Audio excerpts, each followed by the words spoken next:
Well, hi, good morning. Thanks so much for joining me in my shop. You can see what Shadow and I are getting ready to do here. We're going to be testing an awful lot of tubes. So I've got, I think it's 1, 2, 3, 4, 5, 6, 7 tubes in the radio, and then I've got this box over here that Mr. R has provided with his radio. I think these are, yeah, you know what, I don't know if these are the tubes that have come out of the radio and he's put his new ones in there, or if these are the ones he purchased. Just looking at the way they're in the box here, I think these are the ones that were probably in the radio. So almost all the tubes are the same type, and number 27. So this should be fairly easy to do, as long as Shadow doesn't walk all over my tube testers here. So I've got two tube testers sitting here, as you can see. This one here is from probably the 1940s. It's a really popular tester in its day. And this one is much older. I'm not sure how old it would be offhand.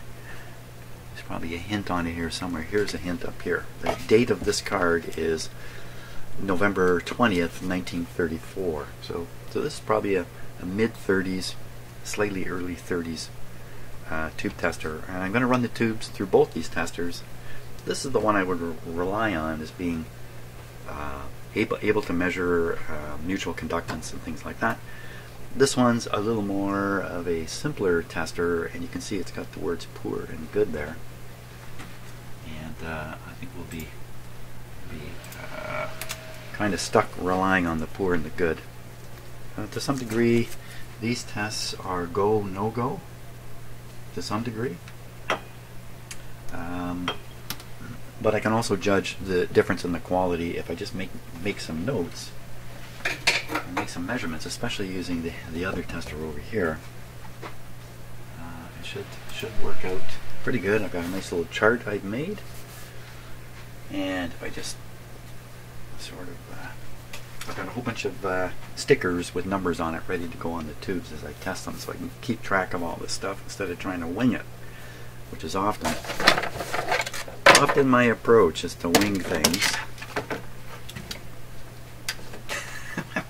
It's not really what. Yeah, I knew. No, don't bite this, okay? This is a cord biting cat. It's the only cat I've ever had that really likes biting cords. And I suffered a big loss in a pair of really nice headphones because she bit her way through the chewy, rubbery cord, so I don't want her doing that. Every time she comes in here, I'm a little worried. I gotta plug in both testers.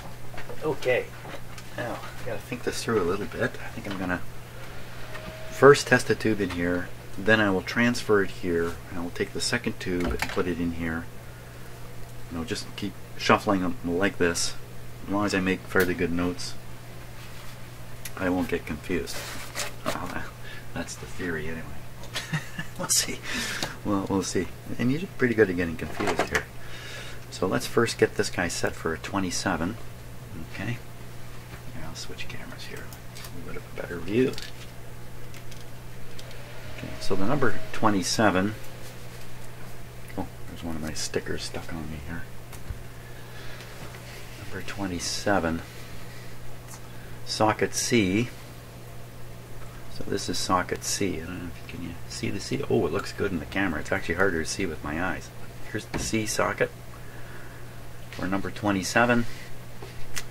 The potentiometer is turned to a setting of 67. And that happens to be just about exactly where it's set right now. 67. So this tester has not only the sheet back here, but it has all the information scattered on the panel here in these charts. You can actually not even look at this piece of paper, and you can figure out from down here how to set it up. So 2.5. So this is the heater control. I have tested this in the past. This actually is quite accurate. So this is put into the 2.5 volt. Look, there's the number 27 right there. And the last thing, there's not much to this. That is the last thing. So we pop it into C. And then we have to know which button to push. Let's see, green, press for tube test, black, test for second plate, there is no second plate, brown, test for diode, this is not a diode. So we're pushing the green button here. Doesn't look very green, but there is a slight coloring in it. We have a fuse light here in case the tube I put in is short circuit in the heater or something like that. This bulb, this is a dim bulb system built right into this. That's what this is. That's a regular filament bulb. And this over here is a neon bulb. And how do I make use of that? How do you make use of that? How do I make use of that? Okay, I'm going to have to refer to the... Let's just find out. This will be about the 4th time I've used this tester, and it's proven valuable every time. So I'm just going down the typed instructions here. Short test. Insert the tube in either of the sockets having proper number of holes marked short test. Okay, so here we are, short test. So I should be putting the tubes in here. Find out if there's a short. Let's see, is that right? Adjust the line voltage meter by means of rotating the knob. If the tube is shorted, the small neon bulb on the left of the tester will burn. Burn's not the right word for it.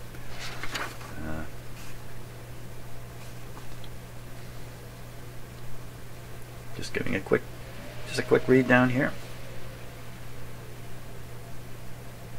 2 plates, press both buttons for a test. It's not a problem with this tube. There's a star, push the diode test. Special tubes, I got something funny about those few tubes. Okay, that's great. I think we're good to go. Use only on 100 to 125 volts. Can you imagine if your outlet was ranging between 100 and 125 volts? But that's how it was back then, I guess. Great. Now, should I start with the tubes in the box? Or should I start with the tubes in the radio? Well, let's do the tubes in the box, and we'll start with all the 27s. Dig those out of here. I can't imagine this is an 80. This is probably this is a 27 according to the box. So this box looks way too new. It says Don Mills, Ontario. So this is, by no means is this the appropriate box here. Sorry about showing you the top of my head this morning, but okay, listen. So there's some loose stuff in here. Does this really look like a 27? Yeah, 27 written right on it. Patented 1923-1940. So I know this tube was made after 1940. So because I don't know anything about this tube, it's not in the radio to begin with, we're going to have to plug it in and do this short test. Flip that on. You see the meter jump here. Might as well turn on this guy too. Let him warm up. I've already set the filament voltage to 2.5 over here. As soon as I got it out, I switched this to 2.5. You don't want to make a mistake here. Stick 6 volts on one of these. Okay, now I can't remember. Just stick it in there and look what happens. I think that's how this works.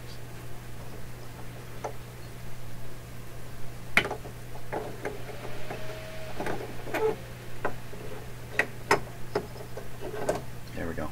There we go. Nothing happening. Okay, so it really should go into C. Let's put it in C here. Let's put it in C and C.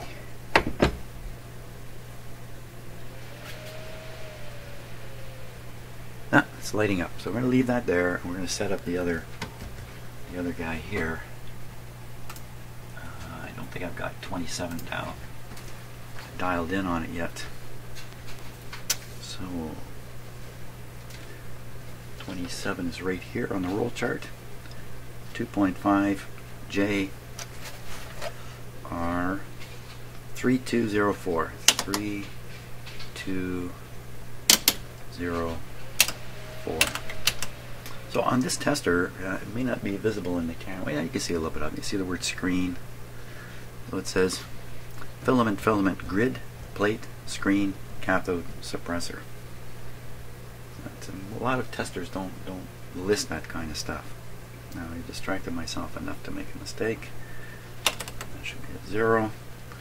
41 on bias. 49 on the English. Flip this to the 3000 scale. Must read above 630. Just up in this range. And a really good one would read 1000 up in here. Okay, so we'll go back to the first tester now. We'll see how this goes. It might be a little slow to start here. First tube or two. Should get rolling. Talking about first tube. Okay, I'm going to stick a sticker on it. This is tube number 1. It's now officially tube number 1. Tube number 1 is a 27. Okay. So all we got to do on this guy is just push the button. Let's make sure the line voltage is good.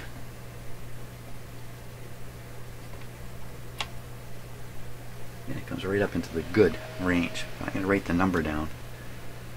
It's 75. 75 on the Hickok. Now, if I transfer this fairly quickly, the heater will stay hot during the transfer. So I want to go from there. I think, is it into this one? I think so. I think we're heading into this one. Here we go. Out. And in.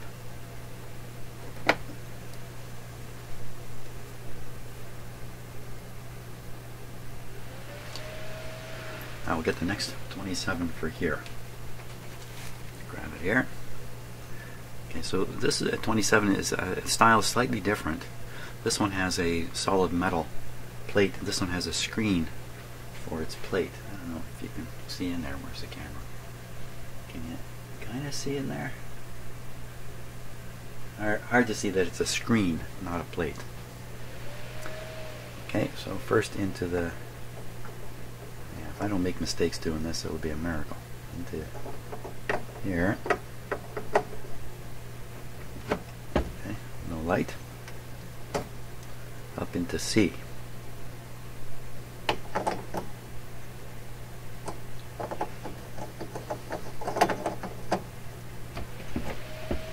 See the meter jump as the heater started taking power. Okay, back to this one now. The first thing we need to do here is short test. And we're watching the short light. As I've said so many times, flashing is good, staying on is the problem. Of course, we've tested this tube now for shorts and two tube testers, so fat chance it's going to show a short.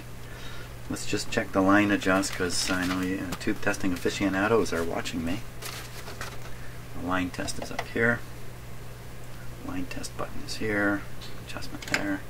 Just realized my phone is in my pocket where I should not have it when I'm in my shop. Let me just move it here.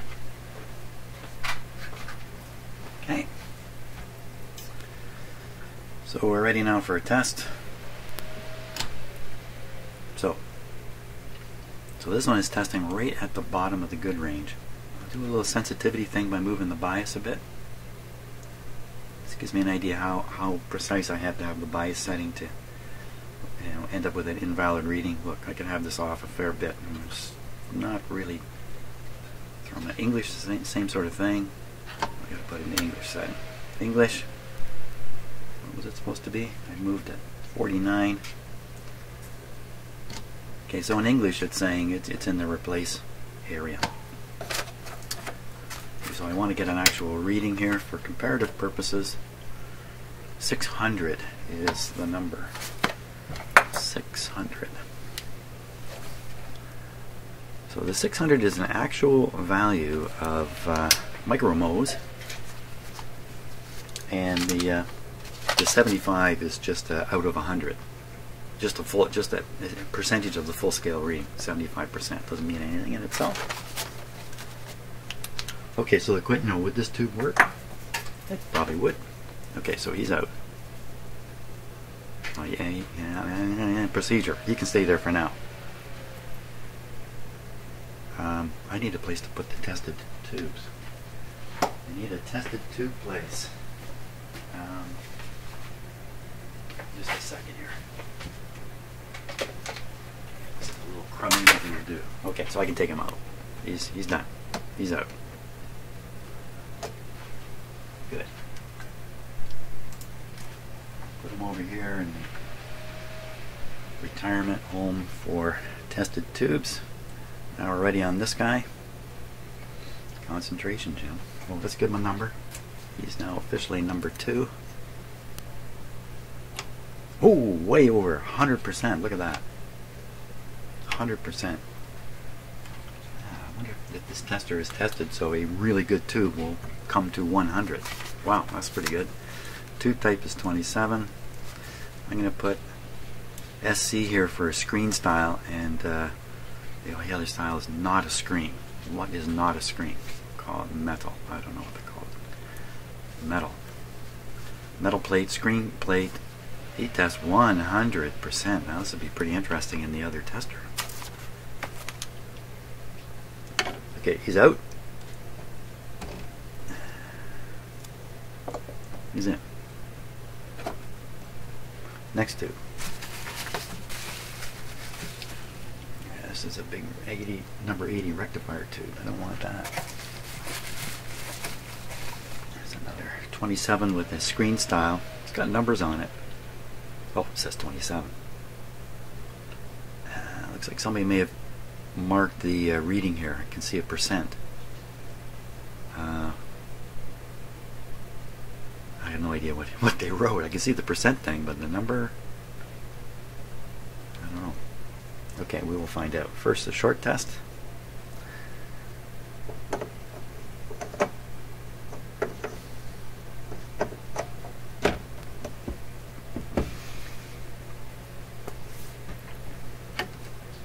And this is a little high now.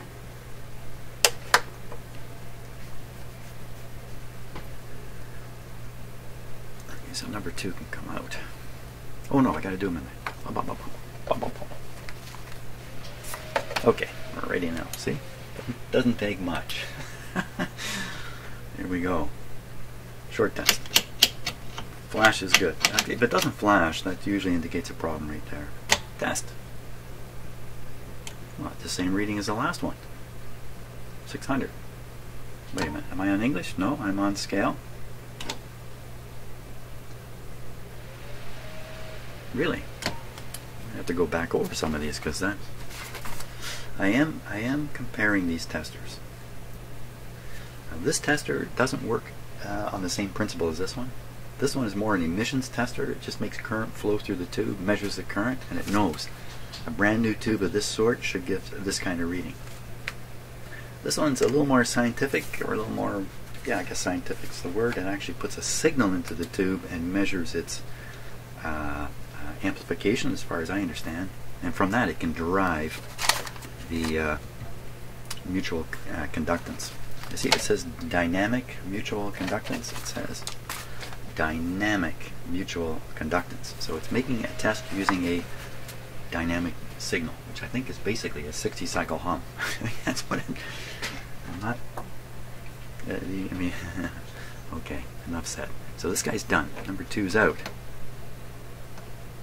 Interesting, eh? This is something that troubles me all the time. I've mentioned it so many times, and that's where important tests are done of this sort, scientific tests, if you like, and they only use one sample and do one test. And I'm thinking about the medical industry and going to the doctor. My understanding is they take one blood sample at one point in time, they send that to a lab, and one guy does one test on it, and then the result comes back, and the doctor commits you to a drug regime for the rest of your life on one test. I wouldn't let that happen. It would never let that happen. Never, never, never. But what I had let happen is I'm starting to distract myself as usual. Okay, so this is number 3. He's awarded number 3. Okay, no problem here. I should have had him over here, warming up. Keep your sticker on. So number 3, yeah, it's warming up. Number 3 is a 27 screen type.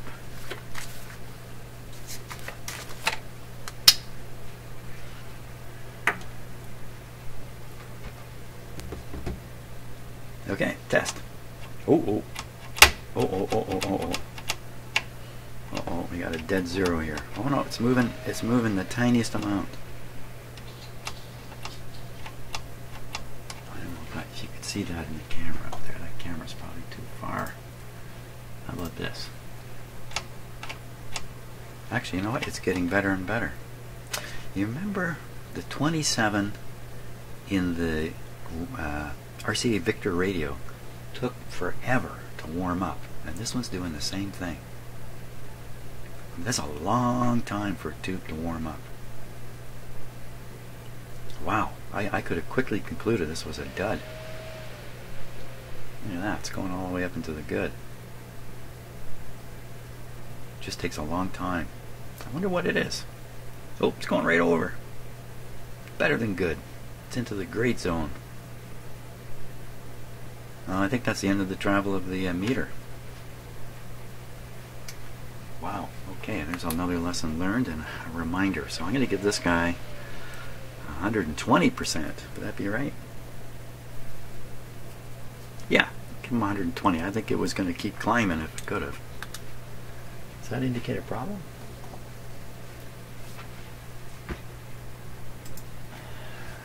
I don't know. Okay, out you come. In you go.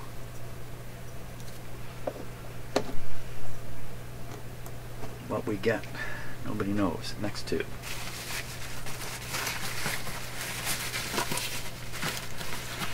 Okay, so this doesn't look like a 27 to me. This looks like something else. Let's see. 71. Really? Yeah, okay, that can be a 71.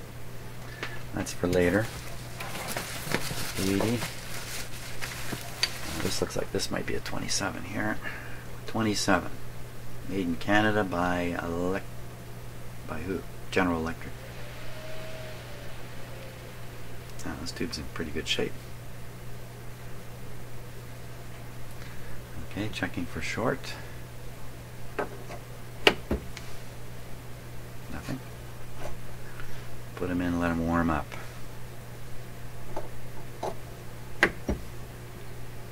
See that jump indicating the heater is taking current. Go back over to this one here. Let me just switch on my big screen TV so I don't have to crane my neck so much. There we go. Where am I at here? First thing I'm going to do, now that I see this image on the bigger TV, I'm going to try to focus it just a wee bit better. Let's just see if that's possible.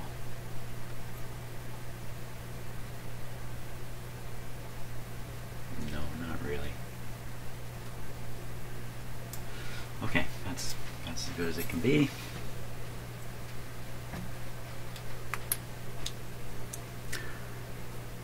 Concentration.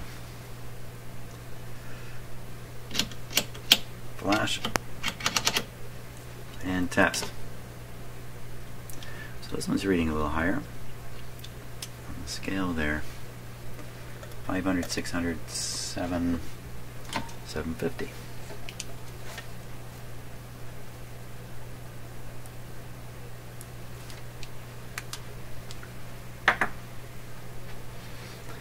And he can go to the retirement home.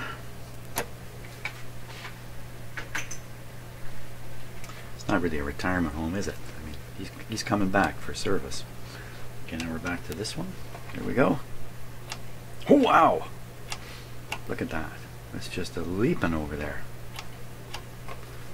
You know what? And it did look like it's in great shape, just eyeballing it. Okay, you can go in there. Let's give him a number. Number 4. It's a 27. Has a looks like a solid plate. Solid plate. The reading was, you know, wow, 120 plus. And we'll find out what it is here shortly. Now, is that it for 27s?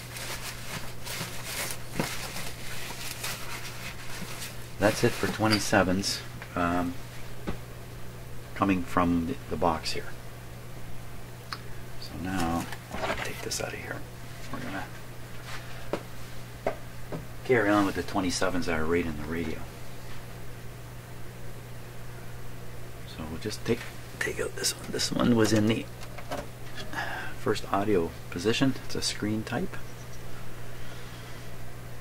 You know, well, I was going to say the radio was working, but it really wasn't, was it? It really wasn't producing any sound. Just on that note, there's a good chance that there's still trouble with the speaker. As someone reminded me, when I tested the resistance of the voice coil, it was extremely low. And then I took another speaker, just in thinking about this, paralleled it across this one just to make an easy test. But if this guy's shorted, he's got a shorted voice coil, that short is going to dissipate all the energy. It's not going to be anything left from my little test speaker. Remember this guy here. There'll be nothing left. So it could be the reason I'm not hearing anything is still because of this guy here. Okay, no shorts. That hopped. So ooh, this thing's as bright as can be. Hey, let's push this button right away. It's really bright.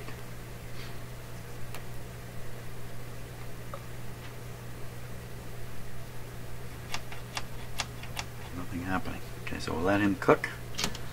Check this guy. Oh, what just happened?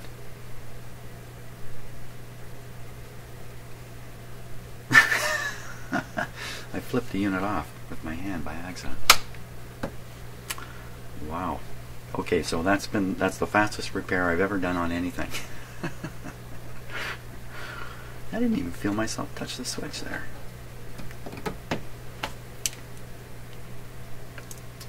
Short. Yeah, I guess as I turn the short switch, I just bumped this. Wow, that just freaked me right out. Here we go. So this one's testing higher than the rest now. It's up at 900. So I think the upper number on this tester on the chart here is 1,000. So this is our golden boy, number 4. So if this proves to be the very best tube, we have to think about where do you want the very best tube to be in that radio. Maybe the first RF amplifier, maybe the third, maybe where the detector goes. There we go, look at that, right over.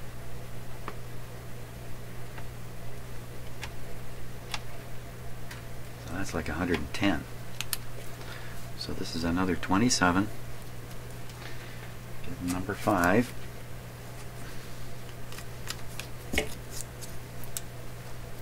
This is a screen type, and he's way over at 110.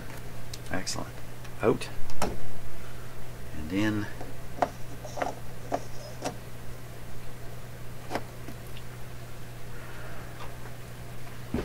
Next 27, I think, is going to be underneath this can.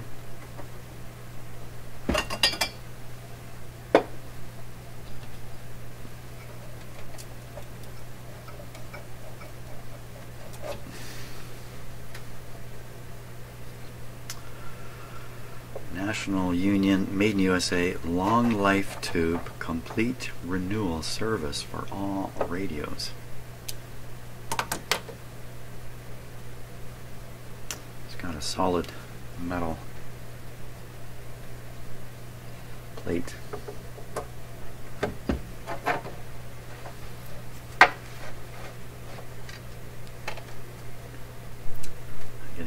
fascinated there, are you, Shadow? Yes. And you're right on my chart here. I need just when I need to look at it, which is usually what happens.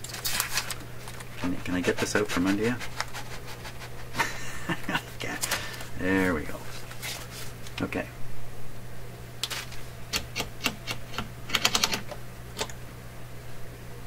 So that's coming up around 750. So we'll write 750 here.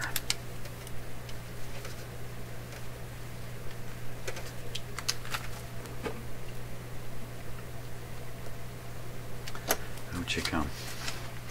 Now I start talking about another topic of interest with this radio, which is the cracked metal, but I'm afraid if I start talking about it, because I have some things to say, I will distract myself to the point where I make a boo-boo here.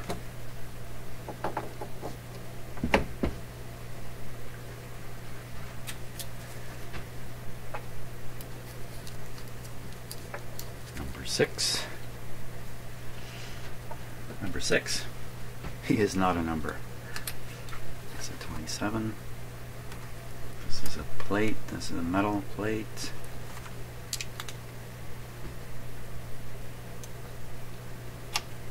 Wow, that's going right over too.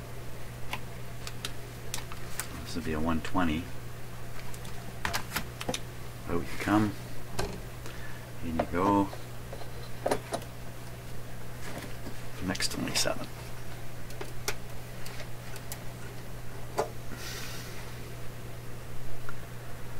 27. Cat's trying to get in the box here. Leaves enough space for you. No short.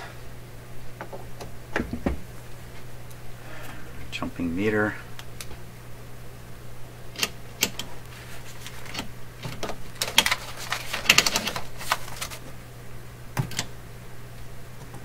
Another good one up for 900.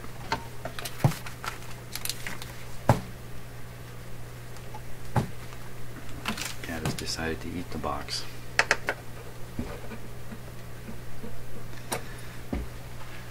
Retirement home.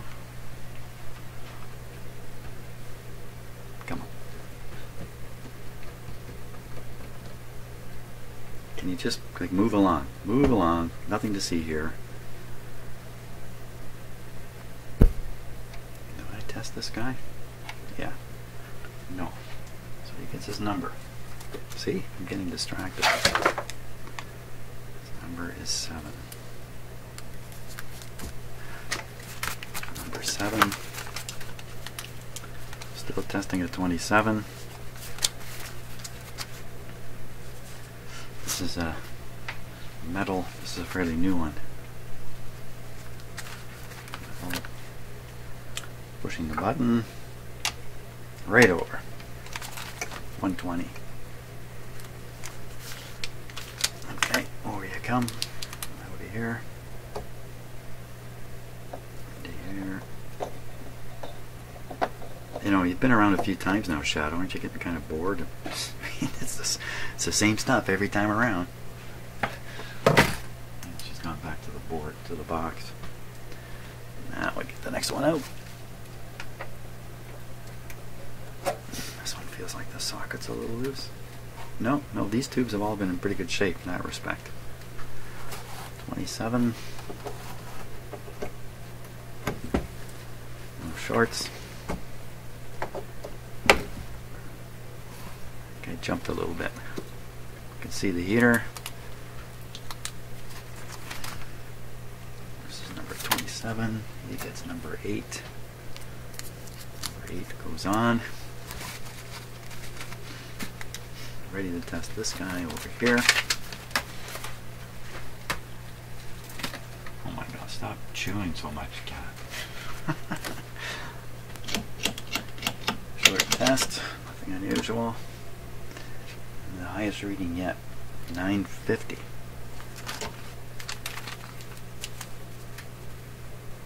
I have a lot of very good tubes here.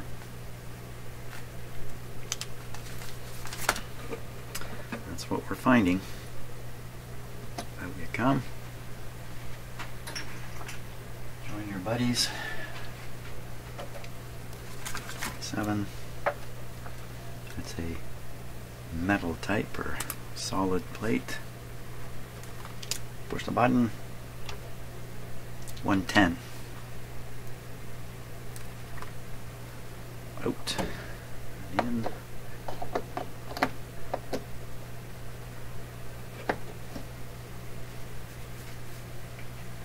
You see, I'm not the only persistent one in the shop here, and there's another conscious entity in here that's also persistent. You really want to learn how to do this, don't you, Cat? Last 27.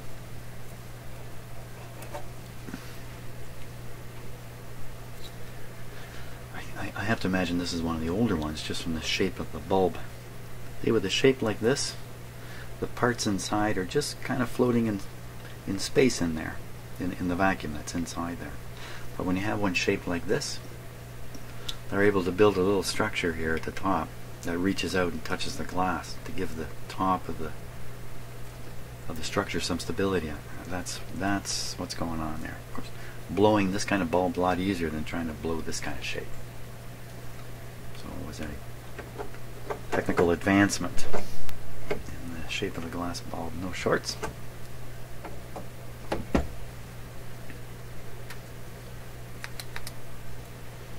Okay, back to number 8 over here.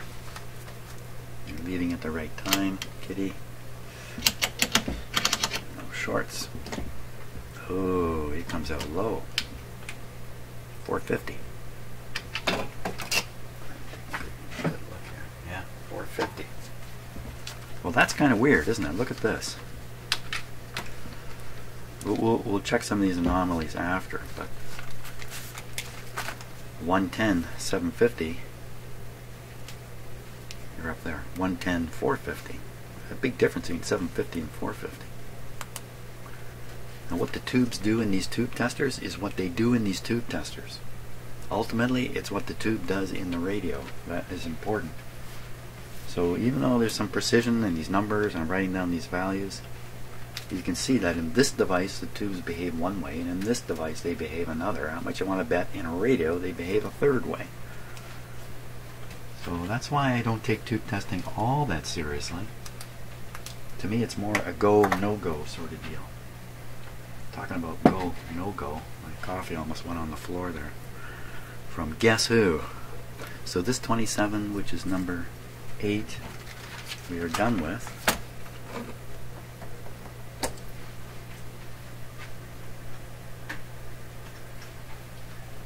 And you know what, Cat, you gotta go on the floor here because you're too close to the vacuum tube retirement home there. And I just found the number 9 on the floor. I hope it's gonna stick. It's gonna stick.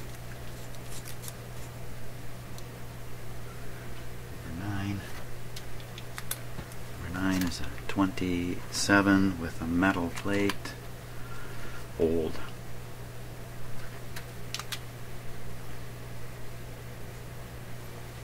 I don't think I did the, did I do the short test? Here we go. Right over. I'm going to award that one a 110. 110. Old guy over here.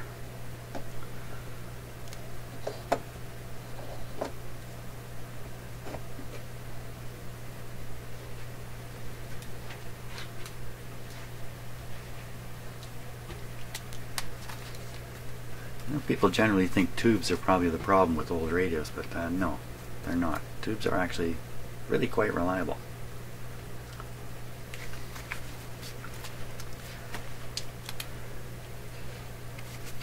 The tubes that are not, the tubes you got to watch out for are the power supply rectifier tube and the speaker output tube. Both those tubes work hard, run hot, die young.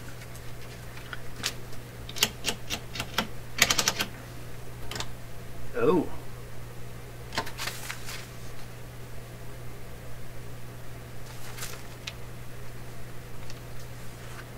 Okay, that's kind of, maybe it's just not hot enough yet.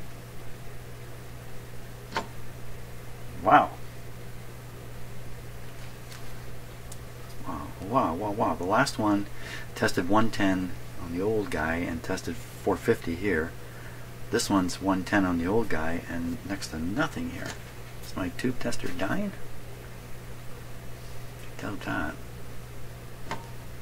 Okay, well, we'll record the number. It's like 150. That's the worst of the bunch. But on the other tester, it tests fine. And in the radio, who knows? Wow. Okay, so we got a couple. Before I go on to other tube types, we'll stay with the 27 because everything's set for that. We'll go back and look at these anomalies here, where I get where's the best anomaly? It'll be the last two tubes. So I'm going to put this one back in here. I mean, it's not going to test lower. That's not going to happen. It's going to read the same again. Make sure I put it in the right socket. Come on. Am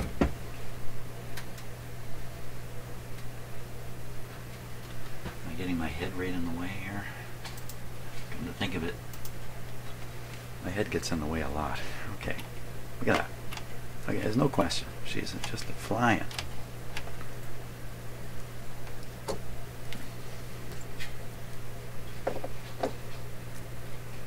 Don't worry, Bill. You can use this tube in your radio in your airplane. Test fine on the tester.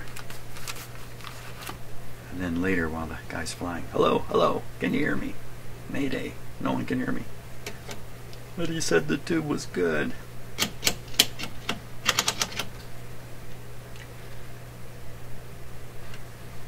Imagine that. Flying an airplane with electronics with a tube in it. For sure. For sure. Still tests terrible on here. Okay, so now I've got some doubts about this tester at this point. It just seems to have, the last two tubes, it seemed to have given up its own ghost. So now we have to test the tester. So I'm going to go back a couple tubes here to number, let's say number 6. Number 6 gave me a 900. Let's see if it still does.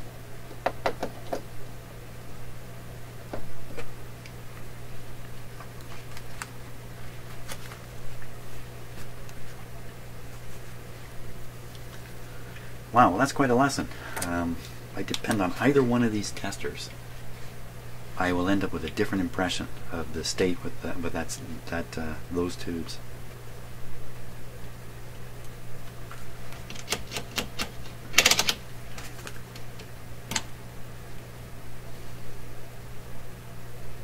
What's happening? Okay, did I bump something here? Maybe I bumped something. Oh. You know what? I'm turning this control, knocking the on-off switch. I bumped this too. I bumped the bias control. I bet you put that down to 41. Okay, so that's what happened. Okay, so that probably means those other tubes, last two tubes, actually test good. You see, the problem was the tube tester. I mean me. I'm the problem. I often am. So we'll go back and we'll look at number 8 in here again. Here's number 8.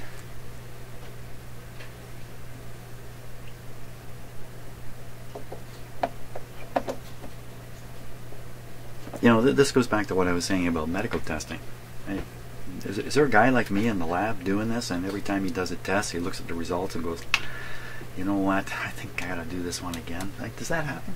Maybe it does. Maybe they have protocols. I know what they probably do is they run test samples in known amounts through the testing protocol, probably without the laboratory technician knowing it, and then they look at the results and compare them to what they should be, and this is probably how they test the tester. And that's great, because maybe he'll get it right that time, and right afterwards make a mistake. I'm telling you, with what I have in my head, if I were one of the people in the laboratory doing blood tests or something like that, I'd be panicking. Boy, I hope they all are. I hope they are all panicking about making an error. Or the doctor committing a long-term thing on one single test. Is that really how it works? Maybe I'm mistaken.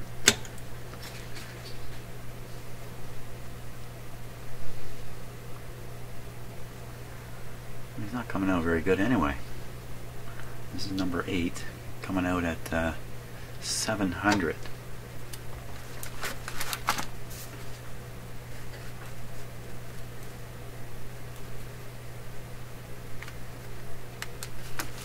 And then we got to do the number 9 again. Number 9.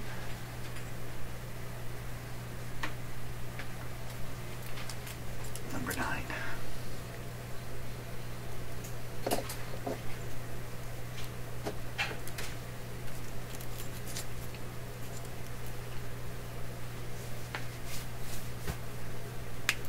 think what we'll do next, we'll do the output tubes. Those are the 71As back here on the radio. A couple here, and I think there's a couple in the box. With no output from the speaker, there's a good chance there's something going on with those tubes.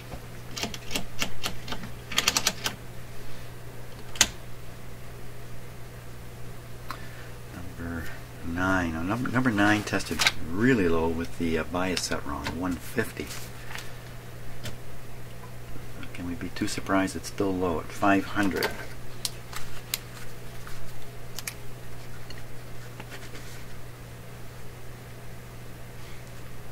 I mean, look, it come down here and go 110, 750, 110, 700, 110, 500.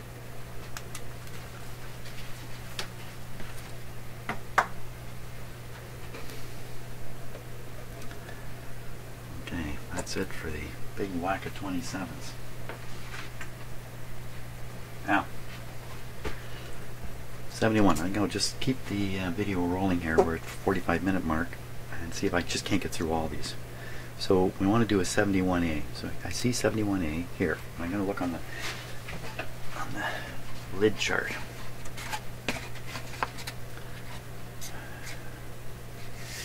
.71A. There is no 71, just 71A. So we're going into socket D. Yeah, there's 71A written right there. Socket D. Filament volts are 5.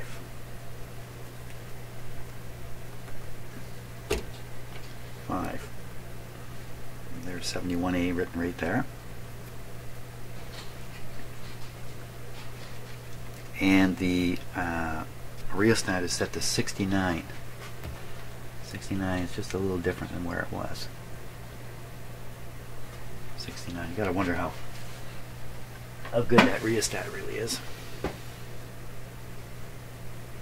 gotta wonder about everything. Isn't that what makes life so interesting? Okay, get the first one here. Looks like it says 40 something, 45% is what he's got on here. 71A handwritten. Is there anything else here that proves this is a 71?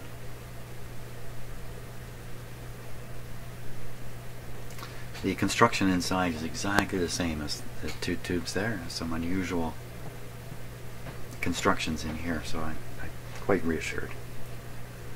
It's a 4-pronger going into D. See if we get it in the short test.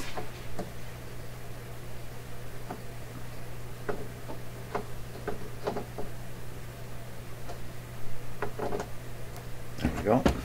No shorts. Yeah, saw the little meter jump. See it heating up. So that's 2 filament voltages so far. A 5 for the 71A. Typically the rectifier tubes, like the number 80 in that, use 5 volts. I wonder if that's the case here. I think it is. So they've found a way for a selection of tubes that have the same heater voltage, so only need one winding on the big power transformer in this part of the receiver to light up these. So these guys are 5 volters, and over here they're 2.5. Okay. Here we go. Oh, so see, it came up and then it's falling back a little bit. That's an observation, the meaning of which I don't exactly know, but it's worth making that observation. Let's try it again. And it comes up and falls back a bit. Don't know if it really means anything. So it's coming out in the poor zone. Let's do a little sensitivity study with this. I'll push this button, turn this knob a bit, and we'll see how far this thing flies.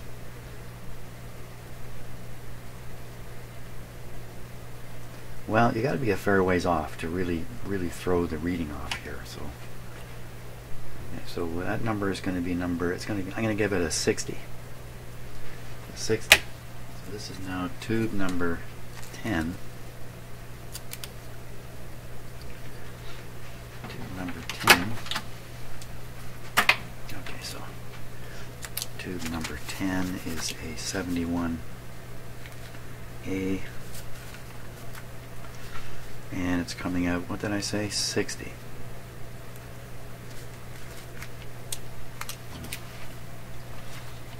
Okay, so let's do this now. 71. 35, 45, 50, 60, 71A. 5 on the heater. JR 3200, 32000, 73,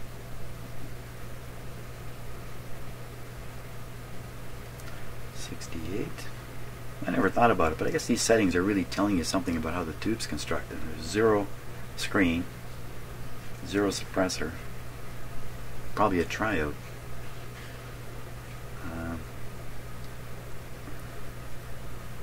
0 doesn't mean 0 volts, it just means there's no connection. I believe that's what that really means. No connection. 68. 4. So 1040. This should be coming up just at the bottom of the word replace, up in this area. Or as high as 1600, which puts it just in the bottom of the good. Top of the red, bottom of the green. That's what we're hoping for. Oh. Hard to test without the tube in place. Here.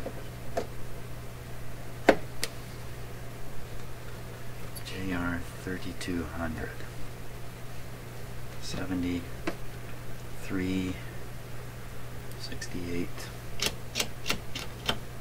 Flash. Ta-ta-ta-ta. There's that needle shaking. You know, I don't really know what that means, but this tester often, when I'm doing tests, it has a shaky needle. 600.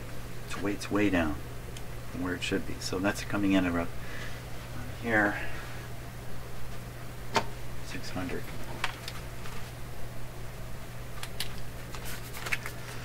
600.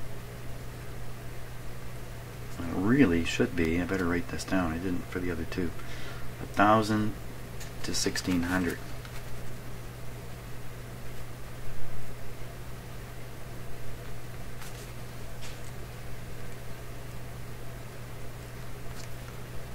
This one I can't remember what it was supposed to be. I can't remember. Worry about that later. Okay, so there's our first 71A. Not so good. Not so good. So let's get the next one.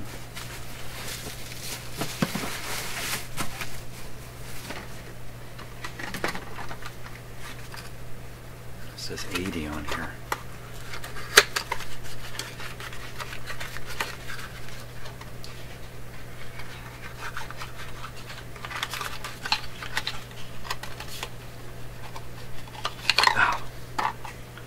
Looks like an 80, all right.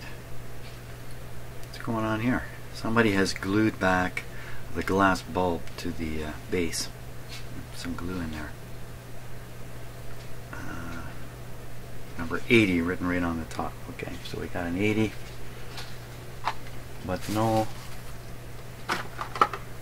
more of these guys. Did I just show you that where you couldn't see it? Let me flip back to the bigger view camera. So he's done, right? Number 10. Okay, you can go to the retirement home here.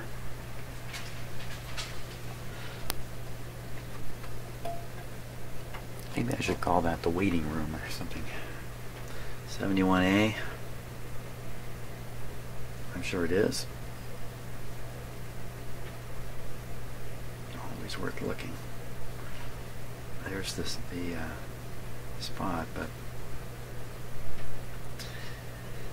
if you spend a lot of time, do a lot of lighting things, try to get the light just right on here, sometimes you can actually read these things when they really look invisible. But I cannot see it. But I can tell from the structure it's matching. And somebody must have had some certainty when they wrote that on there. No doubt. Have no doubt. Okay, short test. How do I do this?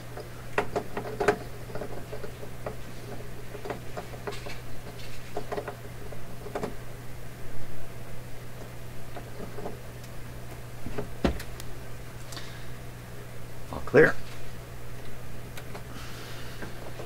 Oh, whoa, whoa, whoa, whoa, whoa. If I got this set right, yes I do. Yes I do, yes I do, yes I do.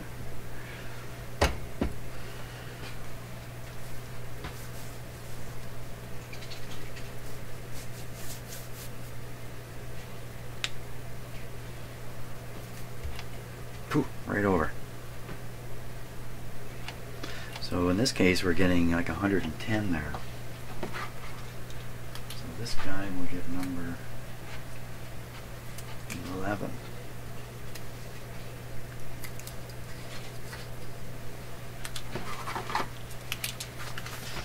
$71A.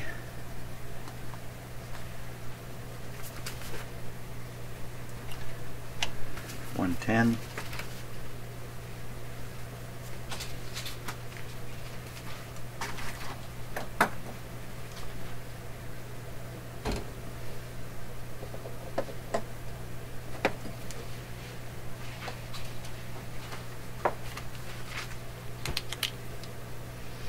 As I get the next one heating up here. The last one, really.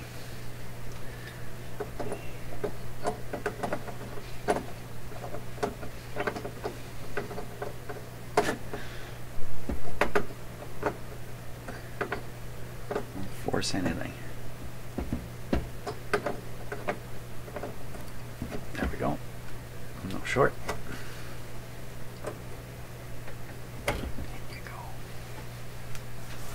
So if one of these is dead, that's going to explain a lot.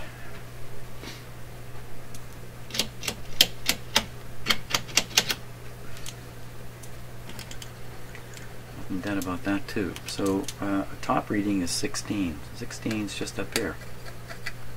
So this one's reading really pretty good. It's reading, I can call that 1500. I'll put 1500. Good old number 11. Good job, good job.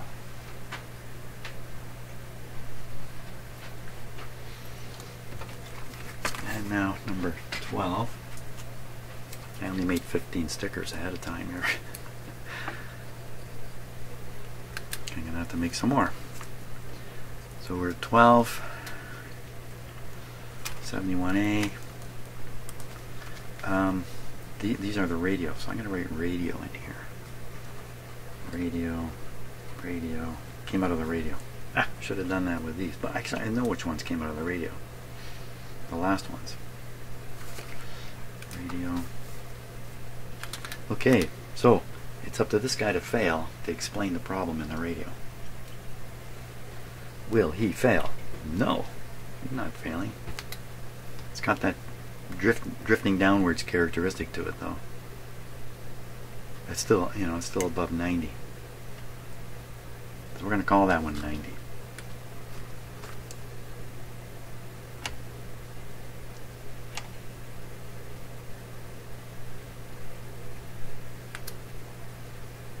I'm sure some of you know exactly why it's doing that, or what the possible reasons are that the tube would have that characteristic. No matter how much they try to get all the gas out of these tubes, they can't get it all out. And some of the gas molecules will impinge upon the metal in here and react with it in some way. So I believe. Another thing is too, the heater, you know, it's hot. That's why they call it a heater. And with the metal hot, parts of it will fly off. It will actually evaporate parts of the metal, the alloy that's in the metals, any oxidation or other corrosion that may have taken place while the metal was exposed to the air, because it was before it got in there. And these contaminants can be released and find their way somewhere you don't want them to be. And that might take quite a bit of time, so no way am I a tube expert, but I realized a long time ago you can take something simple like a pen. You find the designer, the engineering designer of this pen, and I'll bet you he could write almost a book about all the issues that were covered off to make this pen, just a pen. So I'll bet you there's a huge story that can be told about vacuum tubes, just like everything else. But I did that already. Well, gotta take that off there. Just right up, but here we go.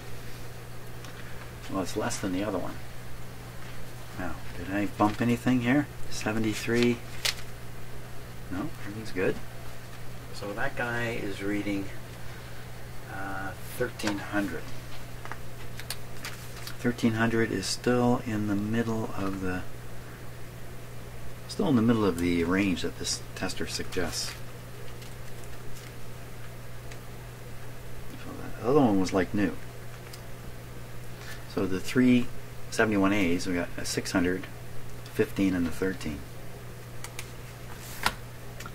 And the good ones were in the radio. So I'm going to return the good ones back to the radio because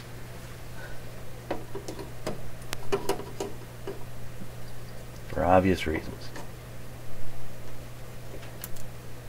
Okay, that one's in. And the other good one, the good one was number 11. Number 11. Okay. So we've done the RF tubes, first audio tube, all 27s. We've done the available 71As, 3 of them, and now we're down to the rectifiers. So really in this case I kind of only have to test the, well, I got to test them all. Let's pull this out. Yeah, number 80. Number 80, where are we here? We're hitting just over an hour. Okay, that's okay. Number 80. Number 80. So we look up number 80. Number 80, socket D. Yeah, the 4-pin socket. 5 on the filament, 70 on the potentiometer. 70, 69, hardly a change. 70 there.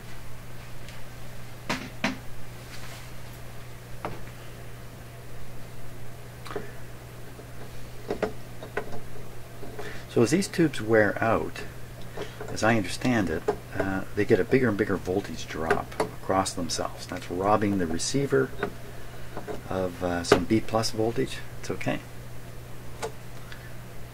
And more importantly, the rectifier tube's getting hotter and hotter. It's dissipating more and more power. And I mean that's going to lead to its demise one way or another. So I even think under those conditions you get a high enough voltage drop through the rectifier tube because of its failing nature, you can start hearing a hum in the radio. You cannot defeat the hum. I think.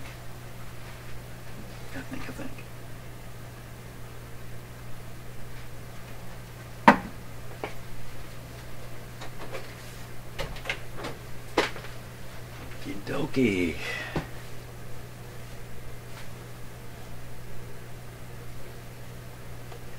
In the meantime, I can dial this guy up. Number 80. Let's do that. Number 80.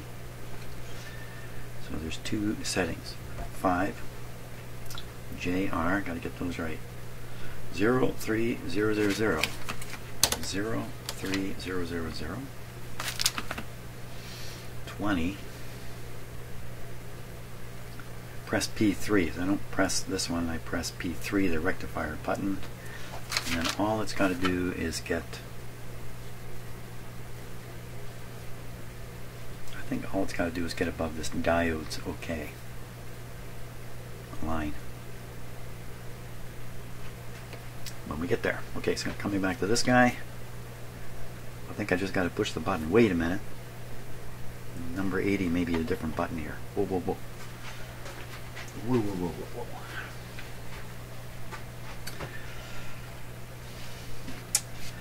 Press green and black buttons. Let's see, I'm sure what I'm reading. So there's dots through here and asterisks through here. Special notes down here. So if I come up to number 80, there's no dot, no asterisk. D, preceding tube type, signifies tube contains diode plates. Asterisk means press diode button. OK over 20 on the meter scale. What about this diode test? Black second plate. I think all we're doing here is just pushing the regular button, the green button. We're looking for the 100.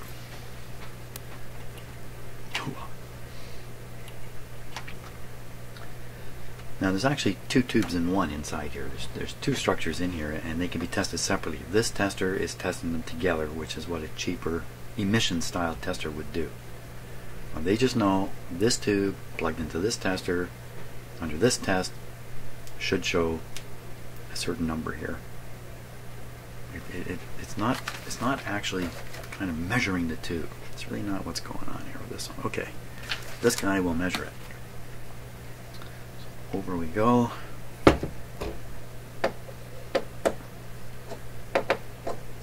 Filament 5. Yep. This is hot. So this tube also will run hot just of its own self. Because it has to conduct a lot of current, the heater has to be pretty hot to throw off the electrons and get them moving. So consequently, this is hot all the time. It's another reason why these tubes often wear out early. Just little signal tubes, like in this case the 27s in that, they're not pushed very hard, so they last longer. And number 80. So we're going to do two tests on this tube. We're doing one side then the other. First side, interestingly enough, bias is 20 for this side but 15 for the other. P3. There's an asterisk there. But how am I gonna figure out what the asterisk means? There we go. Well, okay, so it's above this. Let's put this on English. P3. So it's kind of just above making it. Ooh, it's kind of dropping out, isn't it? Well, it's a comparative test. Let's keep going. We'll do the other side now. We'll change this to a 2. Drop this to 15. Surprisingly so. P3. Oh, what was that? What was that? Is that my what is that jumping around?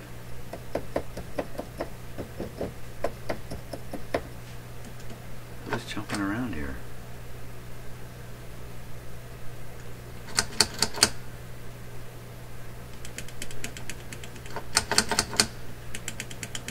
Let's go back to the tether. It's a 3.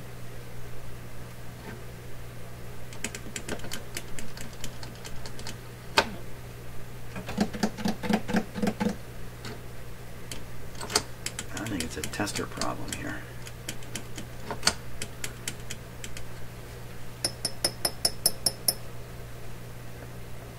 Yeah, I think it's my tester button's not the best. I mean, there's a crack in the base right there.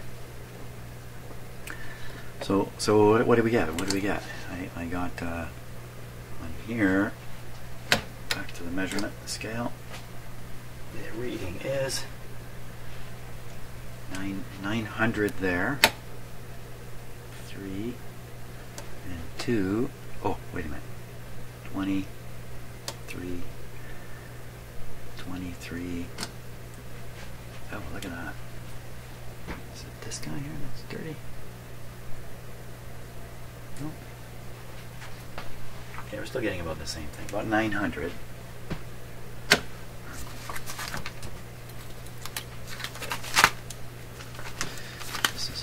80. Radio. I can't remember what we got over here. Son of a gun. On this side though, we're getting 900. Switch to 15. Switch to 2. Check. 15. 2. Push. And we're getting about 800 there. And what we're really supposed to get is up above this, I think, on the English. So in that case, it's well above. Okay, it may seem a little screwy, but I think this tube is fine for now. Whew, that's hot. Wow. That's a hot one. Always the case.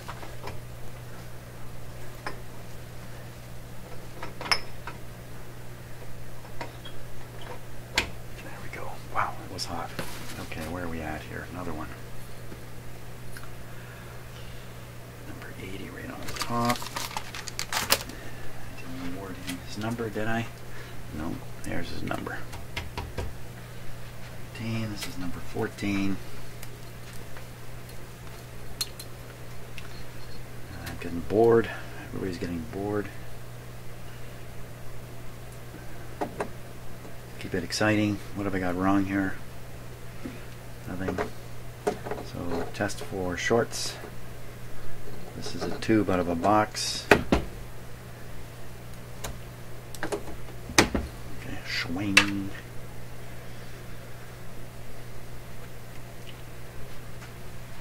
Or to say it in a more Canadian way, swing.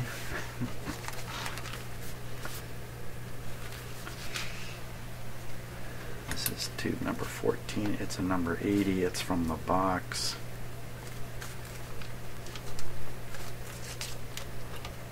It's way over. Way over. 120. Since it's showing you the combination of the two parts, you can't. I guess if it's reading that high, both halves have to be doing their thing to get a number that high. But let's say one half was just about dead and the other half was super good. You might still get a pretty good reading on this guy. This one should separate them out for me.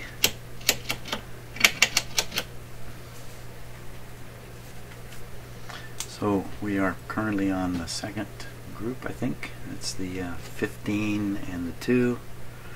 Golden. Put on the English. So it's above the minimum. Coming in at, oh, I hope I did this right when I did the last one. Coming in at 600. Quite a bit lower than the last one. 600. Now we'll switch to 20. 3. Better rip. You kind of expect both sides to be pretty similar. They've been traveling through life together. 700. So that seems to be a little weaker than the last two. And that's number 14. Now do I have one more? I have one more. Isn't that something? I made 15 stickers. I actually have 15 tubes. Number 80. Right there. Here we go. The last tube of the day. Oh, let us rejoice. Okay.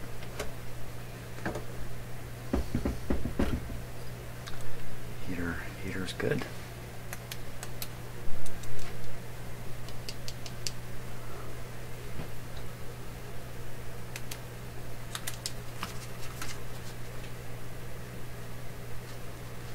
So I think the 5Y3 is a modern version of the number 80. It gives you the octal socket. This number 80 came from the box. Drum roll, 110. I didn't hear the drum roll. Okay, 110. Over here, don't get too excited and make a mistake. I'm excited about being done. That's what I'm getting excited about.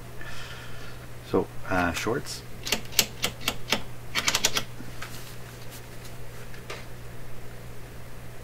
P3 on measurement, and we're 20 and 3.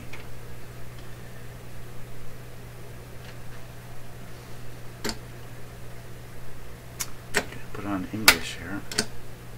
Oh, what was that? See, I think this button does some funny things here.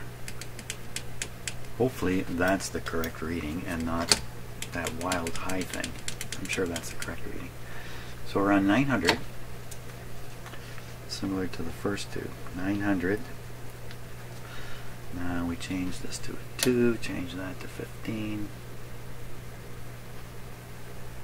I mean, you have to wonder how accurate all this stuff is on an old tester like this. There we go. And there we're getting 600, 800. It's identical to the other one, 900, 800, the one that's in the radio. So all three of these are probably quite serviceable, the number 80s. Okay, let's stick the sticker. 15 tubes tested. Yikes. End result, no dead tubes. No help explaining why the output is so low. No help anywhere from tubes. But at least we can set all this aside now. We know what we're dealing with. And there are some particularly strong tubes in here. Or somewhat weak tubes. You know what? I'm going to go right back and test tube number 1, because the first test, 600, 600, then they're all better. Almost all better. There's a 500 there. Let's just, no, I'm not going to bother. I'm not going to bother. So, Mr. R, you got a lot of backup tubes here. You know, during the next 20 years of this radio will probably be operated, I don't know, it's up to Mr. R, once a year, twice a year, once a month, something like that. Maybe in 5 years one of these tubes will fail, the heater will break, and it'll just be a dead tube. So, Mr. R, I think you got about 100 years worth of backup tubes here. You better start collecting some backup body parts for yourself if you want to last as long as your radio is going to last. So that's it for tubes. So tubes out of the way. It's actually quite disappointing. So thanks so much for watching this video, and I hope you enjoyed all that. And next video I will do a little more troubleshooting on the radio to try to identify why there's nothing coming out of the speaker, or try to verify the speaker itself is not the cause of the problem. And we'll see how that goes. I also have a replacement on-off switch, so the busted on-off switch will eventually be replaced with this very similar looking toggle switch. Perfect, which I had in my stock. NOS switch. Surprised to find. Got 2 of them. Excellent. That's where we're going. That's where we're going. Thanks so much for watching, and I'll see you in the next video.